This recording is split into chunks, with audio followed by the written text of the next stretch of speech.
this video will be a brief going over of how to use the MGA library, and I'm going to start from the very beginning. So here we are on mga.edu. And if you can get there, great, awesome. You have taken the first step. So the easiest way to get to the library's website is either going to mga.edu/library, or you can go to the search function and type in library. And the first link here will take you to our library's website. Once you are on the library's website, you will be greeted with a kind of toolbar in the middle of the screen here. And in the previous video, I kind of went over the two main tools that you'll be using. The first tool is called Find Books with GillFind. GillFind is a search engine that helps you search all of the books that the MGA library has access to, both in person, so in our actual library that we have on campus, and online. And a lot of the books that we have in person, we also have online access to. So lucky for online students, we have like ebook versions or PDF online versions of almost all of the texts that we have in person. The other resource that you primarily are going to be using is called Galileo, and it says find articles with Galileo because Galileo is the search engine that helps you search all of the articles that the MGA library has access to. And really briefly, I'm going to go over what a scholarly article is because you might not know. In academia, so in scholarly circles, people like me, professors, or people who are in academia in general, will often publish articles in their field. So for example, I publish in Southern literature a lot. So if I were to publish an article, it would need to be peer reviewed in order to be published in an academic journal. It can't just be published because I want it to be.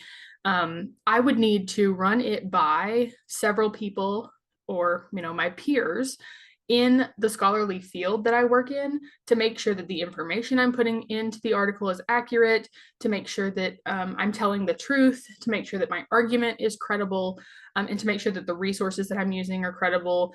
For example, that I'm not plagiarizing someone else's work, things like that. And so in order to prevent, uncredible or inaccurate information from getting into those academic articles, the peer review system is in place. And so in the research essay, when I say that you're required to have peer-reviewed sources be referenced, what I mean is that the sources that you reference in your research paper have to be sources that have been peer-reviewed.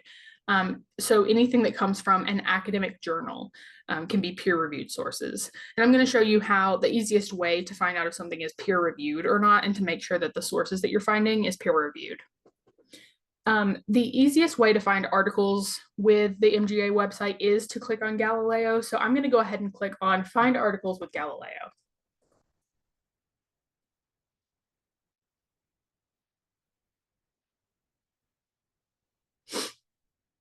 And once I click that, it brings up a Google type search bar in the center of my screen, you'll notice. There are two different types of searches.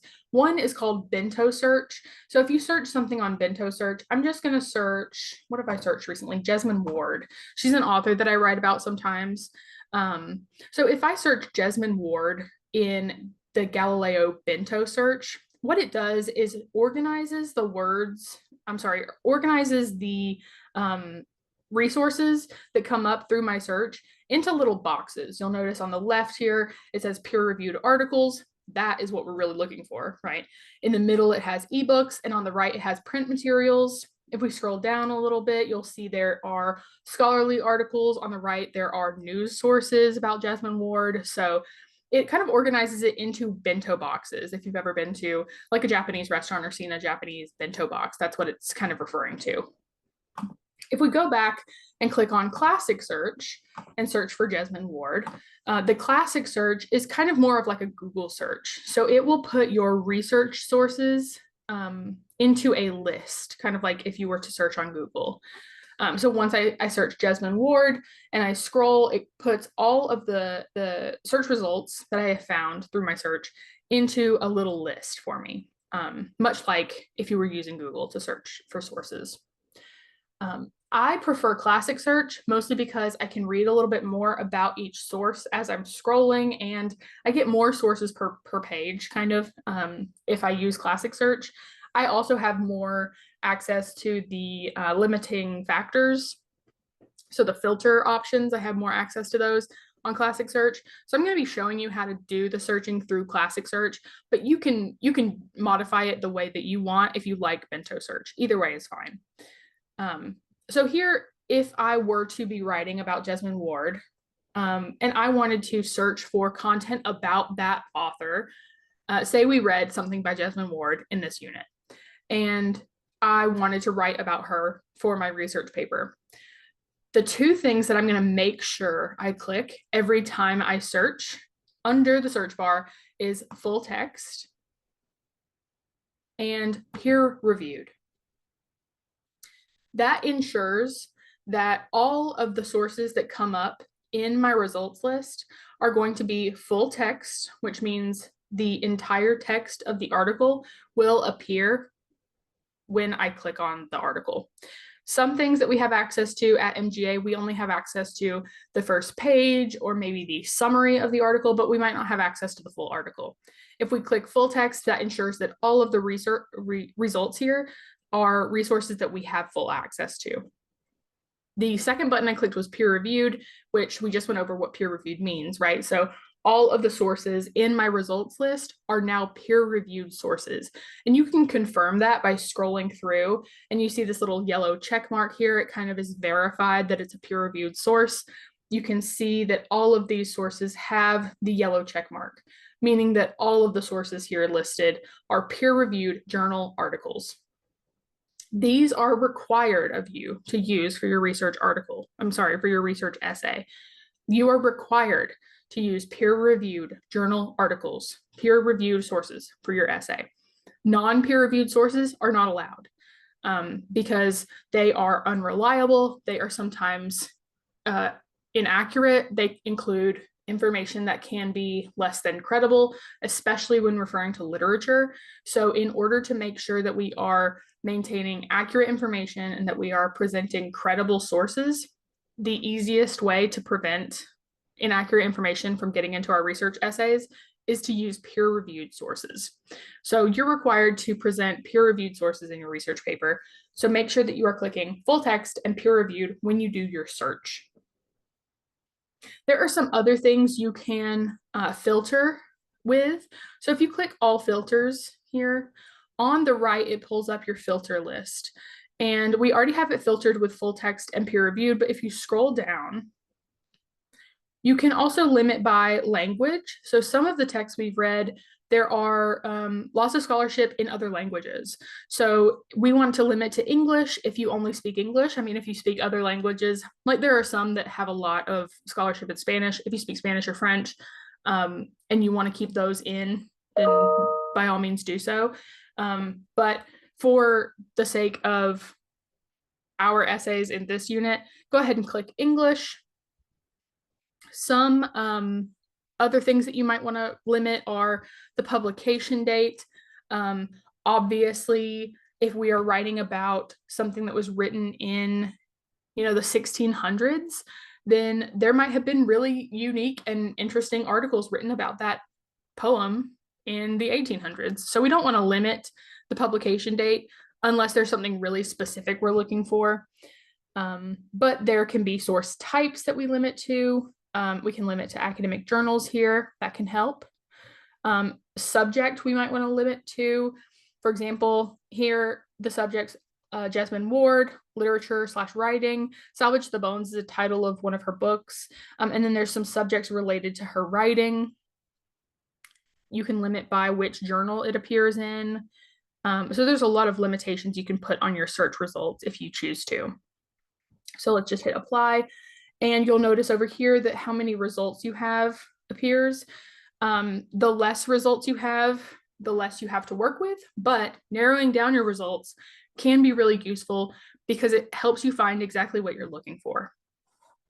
One more thing about the search. So say we are looking for something that we read, so like Alice Walker's Everyday Use is something we read this year.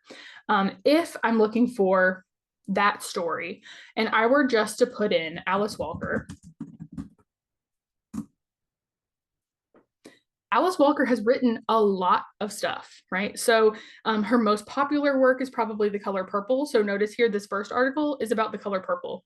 That's not going to be helpful for us in our research about everyday use, right? So we want to make sure that we are searching the right terms so that we can benefit from the research sources the most. So instead of just searching Alice Walker, we can search Alice Walker everyday use. And that really helps narrow it down. Here are some articles about Alice Walker's everyday use. But if we wanted to search both of those terms separately instead of them in order like this, Alice Walker everyday use, we could do Alice Walker and everyday use.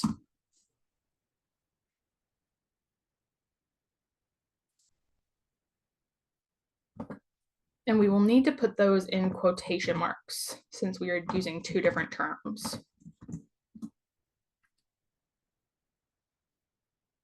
Okay, so notice here, this article has Alice Walker and everyday use separated in the title, but it definitely is still about everyday use by Alice Walker, right? So this article might have been missed in your first search if you had not separated those terms. So keep an eye out for terms you can separate, terms you can add together, terms you can take apart and put back together to find the research results you're looking for.